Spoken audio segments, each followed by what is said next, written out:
जहाँ मर्जी है आप नोट फेंका पेट भर लेंगे। हाँ। और पेट भरेंगे मुंह से बताओ देंगे गिर डालेंगे चल देंगे, मगर तुमको तुम्हारे चूल्हे में लकड़ी लगाने नहीं जाएंगे। माफ करना, औरत देवी का रूप होती है। अरे देवी, हाँ। अरे देवी होती, हाँ। मर्द होते देवता।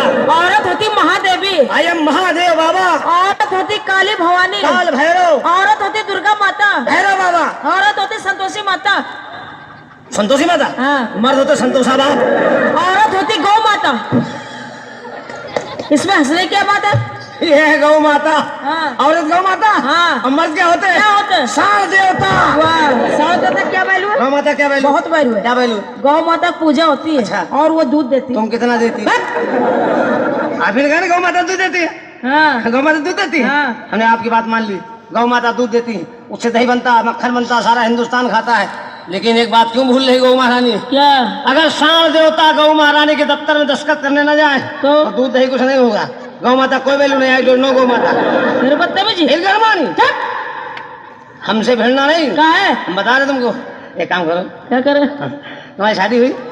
अभी नहीं हुई। हम शादी करेंगे नहीं। करोगे नहीं? ना, शादी नहीं करोगी? कतई नहीं करेंगे। शादी नहीं हुई? बिल्कुल नहीं। गौना? जब शादी नहीं तो गौना कैसे होगा? हाँ यार, अभी बेवकूफ है कहाँ?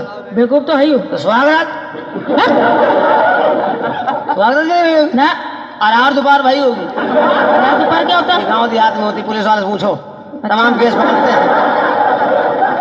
अच्छा अच्छा। अच्छा लगा कल फिर आना। मेरे बदतमीजी। मेरे घर में आ रही हूँ। एक बात सुनिए, हाँ। आपने सुहागरात का नाम तो सुना होगा? हाँ। किसका? इंसानों की और किसकी? हाँ, तुमको बता जानवर सुहागरात कैसे मनाते हैं? जानवर जानवर। और सुहागरात? हाँ, भैंसा भैंसी। भैंसा भैंसी Yes। कैसे मनाते? चैत बैसाख का महीना है, मई जून का, हाँ। और भैंसी तालाब के भीतर बैठी है। अच्छा। बैठे बैठे क्या कर रही है? क्या कर रही? अचानक उसको अपने प्रेमी की याद आई, भैंसा महाराज की। अच्छा। तो मालूम क्या कह रही? क्या कह रही? कहाँ हो? कहाँ हो? भैंसा कान में आवाज पड़ी। अच्छा। भैंसा समझ गया कि हमारी प्रेम का, हमारी महबूबा, हमारी डार्लिंग, हमारी प्रीतमा हमको बुला रही है। अच्छा। तो भैंसा क्या कर रहा है? क्या कर रहा?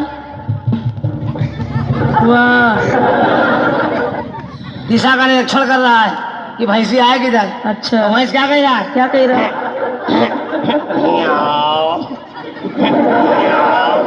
हम तुमसे क्या कह रहे हैं? क्या कह रहा है?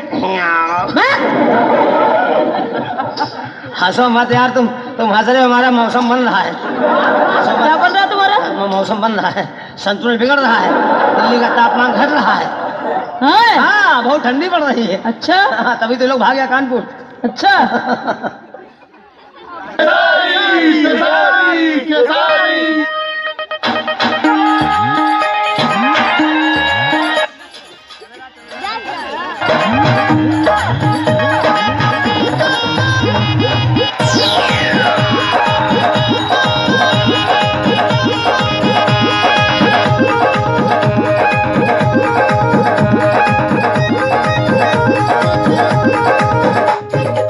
अरे हम हो पिया, अब तू हो पिया, तमुंड बना है ले जा।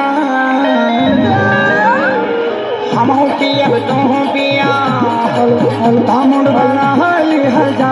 चला चला राम में, चला चला राम में, ज्यादा राम लाई हजा। चला चला राम में, ज्यादा राम लाई हजा। जिया जिया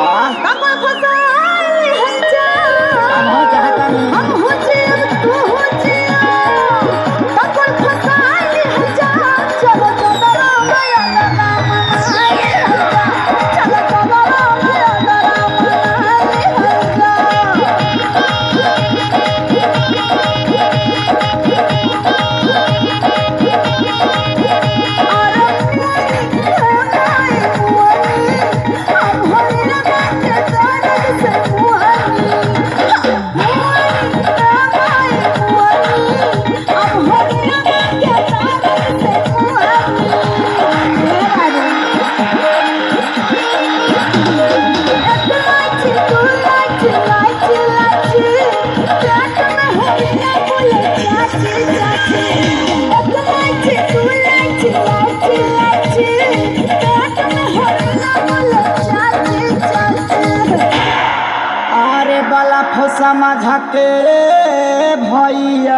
लो अरे बलक समझ के ई तो देख पावर हाउस छुअली या मुअली ये दाता मुअली ई होरी लगा के दर्द से मुअली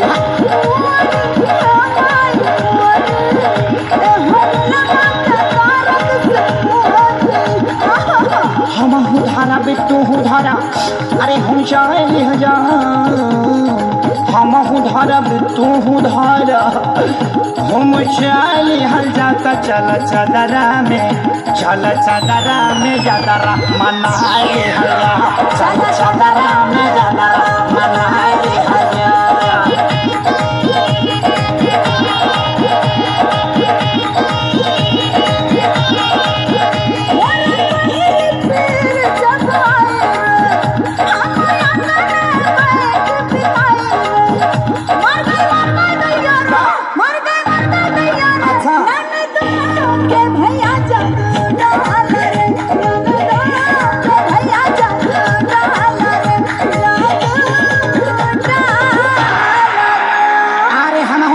तू सता खूब सताइली जा हम हूँ सटर तू हूँ सड़ा खूब सटाइली हर जाता चल चदरा में जादरा मनाई हर जा चल चदरा में जादरा मनाई हर जा